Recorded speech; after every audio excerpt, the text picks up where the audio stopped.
ফিরলাম বিরতির পর চোখ রাখবো কিছু রাজ্যের গুরুত্বপূর্ণ খবরের দিকে। প্রধানমন্ত্রী আবাস যোজনা প্রকল্পের নবম বর্ষ পূর্তি উপলক্ষে আজ মোহনপুর পুর পরিষদের ব্যবস্থাপনায় পুর পরিষদ চত্বরে আয়োজিত হয় এক বিশেষ অনুষ্ঠান। অনুষ্ঠানের প্রধান অতিথি হিসেবে উপস্থিত ছিলেন স্থানীয় বিধায়ক তথা রাজ্যের বিদ্যুৎ এবং কৃষি ও কৃষক কল্যাণ দপ্তরের মন্ত্রী রতন লাল নাথ। ছিলেন মোহনপুর পুর পরিষদের chairperson Anita Debnath, vice chairman Shankar Deb এবং পুর পরিষদের মুখ্য কার্যনির্বাহী আধিকারিক তথা মহকুমা শাসক সুভাষ দত্ত সহ আরো অন্যান্যরা।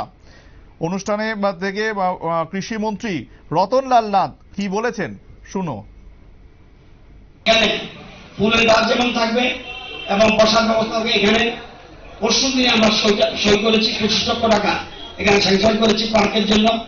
আরেকটা পার্ক, এটা যদিও পৌরসভার বাইরে এবং বর্ডারে, সেখানে বিরাট বড় পার্ক হচ্ছে কলেজের উত্তর দিকে, সেখানে খুব সুন্দর পার্ক হচ্ছে এবং এটা ত্রিপুরা রাজ্যের মধ্যে সবচেয়ে ইম্পর্টেন্ট পার্ক হবে এবং বিভিন্ন ধরনের ফুল, পৃথিবীর যত ধরনের ফুল, সব ফুল আমরা এক জায়গায় আনার চেষ্টা করছি। এটা করছি এবং বিভিন্ন রকম টাউন হলের কাজ চলছে, আপনারা জানেন।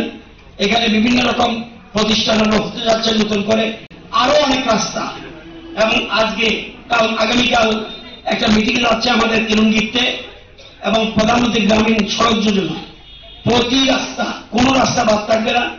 আপনারা যেটা বলছেন, পৌরসভার চেয়ারম্যান, ভাইস চেয়ারম্যান আছেন, এখানে কাউন্সিলররা রয়েছেন, যারা যা যা বলেছে এগুলিকে অগ্রাধিকার দেওয়া উচিত। এসডিএম সাহেব লক্ষ্য রাখবেন, ডেপুটি সিইও সাহেব লক্ষ্য রাখবেন, এটা দেবেন এবং আগামী দিনে মোহনপুরটাকে আমরা যেন সাজিয়ে তুলতে পারি। আপনাদের সকলের সহযোগিতা আমরা কামনা করি। কত মোদীজি আসার আগে $2.04 ট্রিলিয়ন, এখন হয়ে গেছে $3.8 ট্রিলিয়ন। কত টাকা? এবার টাকাতে কনভার্ট করেন 3,17,83,000। শুনতে পেলেন যে কি কি কাজ হয়েছে এখনো পর্যন্ত এবং কি কি কাজ আগামী দিনে হতে চলেছে এবং সেখানে কি পরিমাণ ইনভলভমেন্ট প্রয়োজন আছে সেই বিষয়টি কিন্তু মন্ত্রী তুলে ধরলেন আজকের এই অনুষ্ঠান থেকে। নিচে আরো একটি ছোট্ট বিরতি, সঙ্গে থাকুন।